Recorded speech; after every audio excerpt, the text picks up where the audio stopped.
Thalos and the beacon of betrayal, the lighthouse, in the coastal village of Vera, where the sea was both a provider and a predator, there lived a mariner named Thalos. He was neither old nor particularly revered, but he was skilled, a man who had earned his knowledge through years of trial and error. Thalos didn't see himself as a teacher or a legend. He was simply a sailor who respected the sea and understood its dangers. When the lighthouse was built on the cliffs of Vera, it was hailed as a marvel.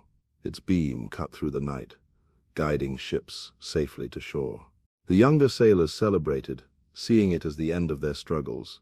No more squinting at stars or scratching maps, they said. The lighthouse will do the work for us. Thalos, however, remained skeptical.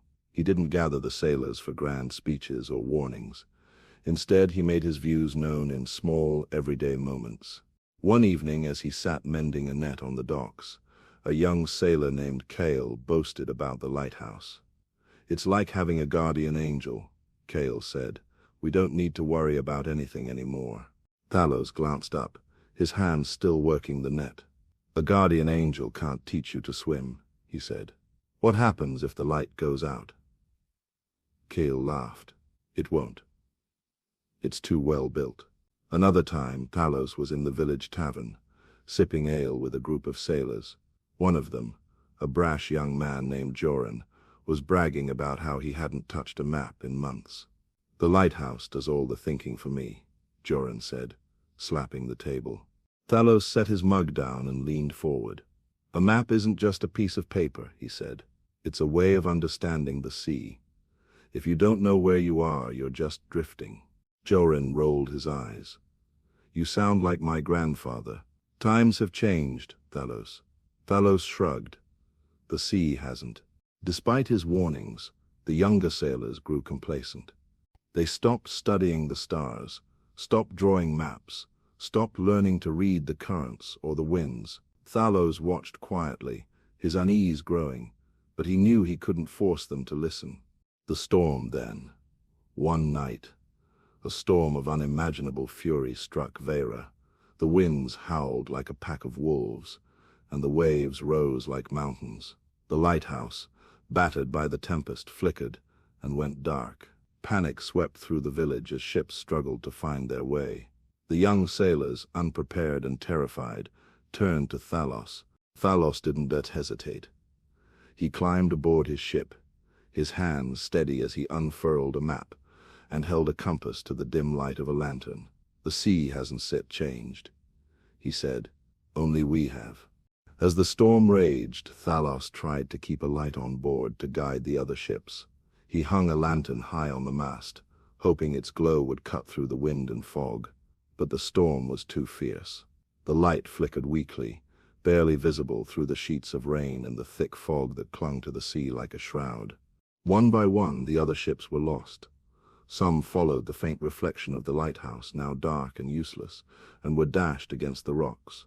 Others tried to follow Thalos's light, but the wind and waves turned them over, their hulls splintering like kindling. The sea swallowed them whole, their crews lost to the merciless storm. Thalos, alone and heartbroken, managed to steer his battered vessel back to shore. When dawn broke, the villagers gathered on the shore, their faces twisted with grief and anger. They saw only Thalos, the sole survivor, and their sorrow turned to rage. The aftermath. "You were supposed to save them," a woman cried, clutching a child who would never see their father again. "You failed us." Another shouted, his voice raw with pain. Thalos stood before them, his body battered and his spirit broken. "I tried to warn them," he said, his voice barely above a whisper.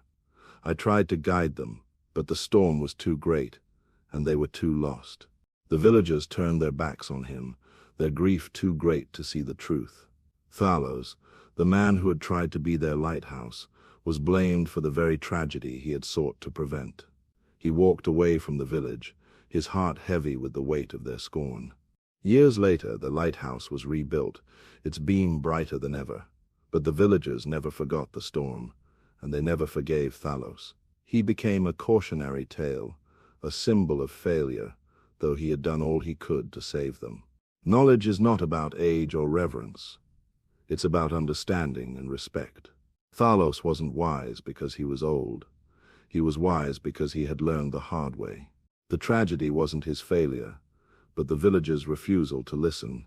Tools like the lighthouse can guide us, but they cannot replace the need to understand the world around us. And so the legend of Thalos became a somber reminder. True wisdom lies in owning our knowledge, not in relying on the crutches of convenience.